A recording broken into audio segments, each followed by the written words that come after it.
My guest today turns 60 this year and has had an almost 4-decade career of the most stunning, legendary success in the Nigerian entertainment industry. Richard Mofe Damijo. I'm Raj.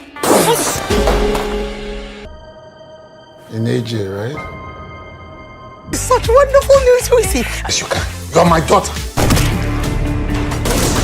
The legend is my guest on With Chude today, and we are talking about a life that so many of us can only hope for, can only wish for.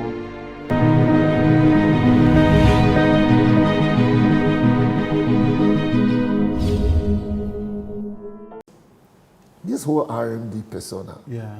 you know, I don't really know him. And I don't say this lightly. I don't know him. You know how you say, like, it's RMD. I don't know the guy. I get that. Babyface, tell you Babyface, used to say to me that you have no idea of who you are. And I'm like, thank God I don't. Because if I do, I'll probably be a different person. Because he said, he used to say to me that in Unilag, in those days, when I get to Unilag, I just go into my class. Sometimes if I don't have if my driver is not around, they will just raise my wiper and put notes on it, stick notes all over my door. Yeah. And I just come back and take the notes off and throw them away and just drive off. Yeah. I didn't understand how much of the legend that I was until I got to law school. When I was in law school, there was the way the seating arrangement was. I was sitting in one area, and then the next semester or so, the next session or so, I changed my seat. Thinking in my head that I wasn't going to be I didn't want to be distracted. It was getting serious. So let us focus. Let me move from this noisy side. So I moved to another side. And one day, I just discovered that before I get in there are many women all over the place. So,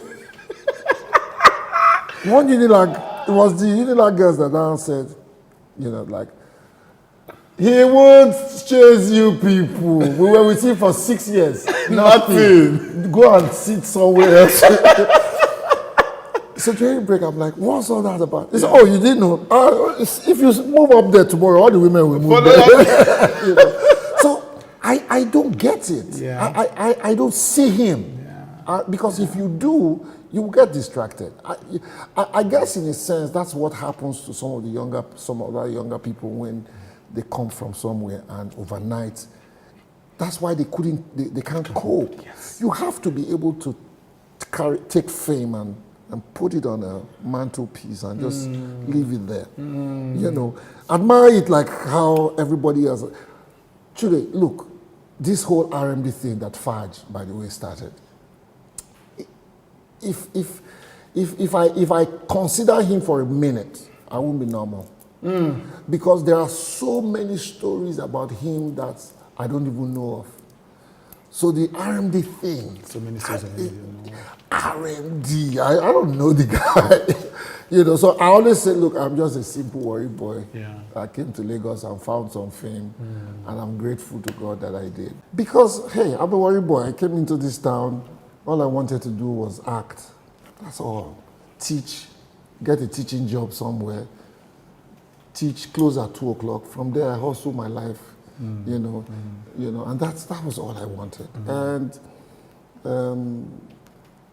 I met a beautiful woman a few years later, 3 years older than me. We got married, and not in the age of social media, in the age of Soft Cell magazine. Yes. And she too was a queen. Yes, with you know, just that on a different level. Yeah. And they just couldn't understand. And you know, it was ironic. I'll say it here. I mean, you see it in my book later at some point. She says to me, if you would not be afraid of the stares of older colleagues and all that, it's so that note was so futuristic. If you won't be afraid of, if you're not going to be afraid of stares of colleagues, senior colleagues, and all that, come be my date to.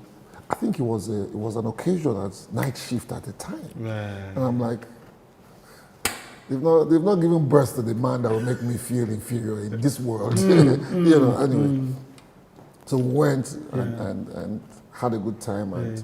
We went out again over a few, and then we started dating, and then incidentally, after a while, we got married. Yeah. So there were people who didn't understand what I was all about, and then words like gold digger has been used for me, and then there was a time that I said to, I think it was in some interview, and I said, please, can we pause for a minute? How much did an editor in Quality Magazine used to make on a monthly basis? She was an employee of Newswatch or whatever. Yes. What is the highest amount of money a journalist can make? And so then you can tell me the gold that you are digging for. that I'm digging for. If I want to dig gold, I have to go and marry a journalist. Baby, I thought it's one of your more recent best works, Well, according to you. according to me. So two things. There was the movie that, the conversation between you and Lulu Jacobs. Oh, yeah. There's a new movie that came out with Sam Dede and Bimbo Manuel, also set in the Niger Delta age. Okay. But when I was watching it just came out last year, I remembered Oloibiri, which I had watched 3 years before. Just a fantastic conversation. And I'm sitting there and I was thinking, all these people that always abuse Nollywood, come and watch this. This is as good as any script-driven, Fences with Viola Davis and Denzel Washington. It's just that line that people think Nollywood doesn't do, that you guys were doing. And maybe I'm sitting and thinking, these two great actors are having fun.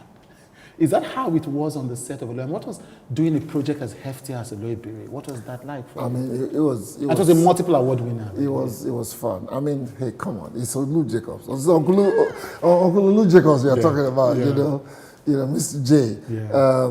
You can't have him on set and then you won't want to step up. And then there was Taiwa Jai license. Yes. Well, yes. Hey, yes. Come on now. Yes. I remember the young man who was our co-star, just looking at us and like, man, this is something else, all the time. I mean, when I'm on set with actors that know their craft, I'm always in awe. And there is a big lesson in acting that I always teach my students. That is how I was also taught. It is not about you shining. True acting really is making your co-star shine. So if I am constantly doing that, trying to elevate you, and you are constantly trying to elevate me, we are all elevated. Yeah, so that's what it is. Yeah. It's not outdoing the next person. No, it's giving him things to use, giving him props to use, and then when you do that, I'm doing a film now that when there was a scene that I did with some young, very talented actor. And the director just kept scratching his head. I would hear him from the monitor. He would just be clapping. So I didn't even want to say cut, So when you are in the presence of a good actor, you will know, and you will just have fun. Again, same film. Bimbo Akintola she came to do. We're doing a scene, and the director was like, "Please, can we rehearse?" Right. And we started rehearsing, and Bimbo just like 360 degrees. And she did the scene, and I'm having goose flesh, and she was just weeping. Yeah. And the director was like, "It's rehearsal." It's rehearsal. Mama, I'm sorry, it's rehearsal. And she's like, "It's okay, I'll do it again."